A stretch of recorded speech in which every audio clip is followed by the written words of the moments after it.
All right, welcome back to The Explainer. Today, we're jumping right back into our deep dive of Marx's Capital. We're picking up where we left off and tackling a concept that is really at the absolute heart of his entire analysis, the rate of surplus value from Chapter 9. To really set the stage for this, I want to start with one of Marx's most famous and frankly most evocative statements. Now, it's easy to read this as just, powerful rhetoric, but for Marx, this isn't just a metaphor. He sees this as a technical description of a real process, a process he's about to try and measure with what he considers scientific precision. Okay, so here's our game plan for today. We'll quickly look at capital's two components, then get into the formula itself. We'll also clear up the difference between surplus value and profit. That's a big one. Then we'll see how this all plays out in the working day, and finally, why this becomes such an engine of conflict. All right, first things first, before we can even begin to talk about the rate of surplus value, we absolutely have to go back and refresh ourselves on something from Chapter 8, and that's the two different parts of capital. I can't stress this enough.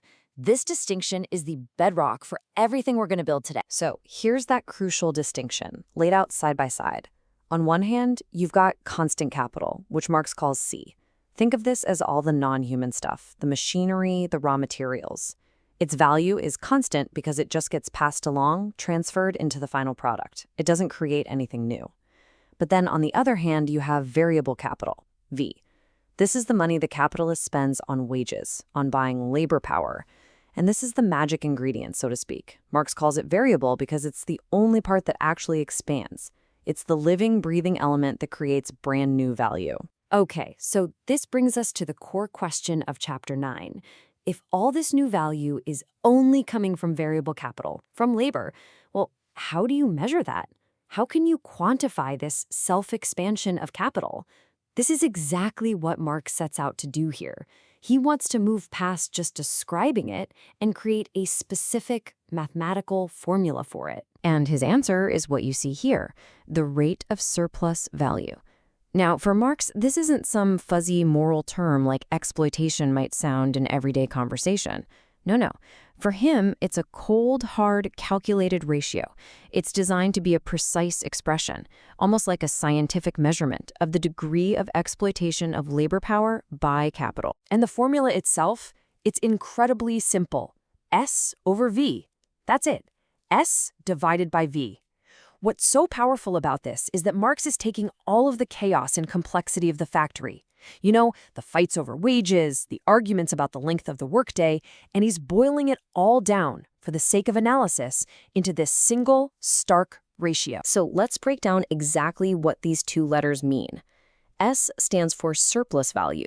This is the new value the worker creates after they've already created enough value to cover their own wages. You can think of it as the value that comes from the unpaid part of their labor.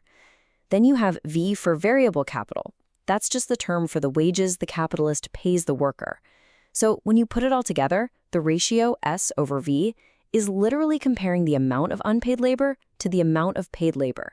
It's that direct. Now, to really zoom in on this relationship, Marx does something that's really important to understand. Methodologically, he just temporarily sets constant capital, C, to 0.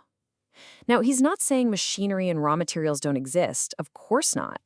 It's more like he's putting them on a shelf for a moment. Why? Because to understand where new value comes from, he has to isolate the one and only thing that creates it, living labor. It's kind of like a biologist studying a cell under a microscope. You're focusing on the cell itself, not the petri dish it's sitting in. Okay, this next point is absolutely critical. And honestly, it's where a lot of people get tangled up. We have to draw a really clear line between the rate of surplus value and something that sounds similar but is totally different, the rate of profit. They measure two completely different things, and for Marx, they tell two completely different stories. And you can see the difference right here in the math. The rate of surplus value, S divided by V, is laser-focused. It's comparing the surplus value directly to the wages that created it. It's the analyst's tool for measuring exploitation. But the rate of profit, that's S divided by the whole shebang, C plus V. It compares the surplus to the total amount of money the capitalist put in, both for machines and for wages. This is the number the business owner cares about, right? It's their bottom line. And for Marx, this isn't just a technical difference, it's profound. The rate of profit is what the capitalist sees and lives by. It's their return on investment. But, and this is the key, by lumping the cost of machinery, C, into that calculation, it creates a kind of illusion. It makes it look like the profit just magically comes from the entire investment, the machines, the building, all of it. But Marx argues this masks the real source. He's saying the only place new value comes from is V, the living labor. So the rate of surplus value, for him, is the tool that pulls back that curtain and shows you what's really going on underneath. All right, so we've been talking in these abstract terms, S's and V's. But now let's ground this. Let's see how this formula actually shows up in the real, concrete, felt experience of the working day.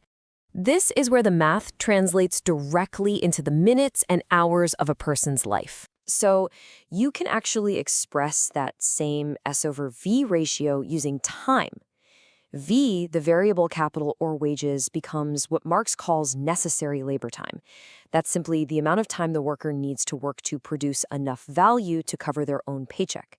And S, the surplus value, becomes surplus labor time.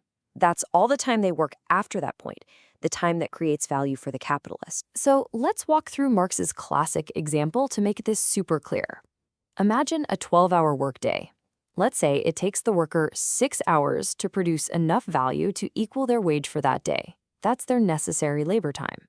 But the workday isn't over, right? They keep working for another 6 hours.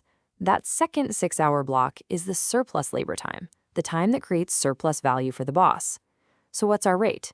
It's 6 hours of surplus labor divided by 6 hours of necessary labor, which comes out to a rate of surplus value of 100%. Put simply, the worker spends half the day working to pay their own bills and the other half working for free for the capitalist. And this is where it all comes together. This simple fraction isn't just a neat little calculation on a page. For Marx, this ratio is the living, breathing engine of conflict at the very heart of capitalism. He would argue that you can understand the entire history of labor struggles as a constant battle over the numerator and the denominator of this one fraction. So, from this perspective, capital has one relentless built-in drive. Make that SOV ratio as big as possible. And there are basically two main ways to do that. The first, and most straightforward, is to just make people work longer. Increase the surplus labor time. Marx calls this absolute surplus value. The other way is a bit more subtle.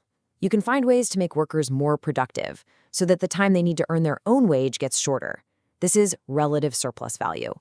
And these two strategies, right there, are the main levers that Marx says drive the whole system forward. And this inevitably leads to a clash. You have the worker who wants to sell their labor power but also preserve it. They want to go home, they want to rest.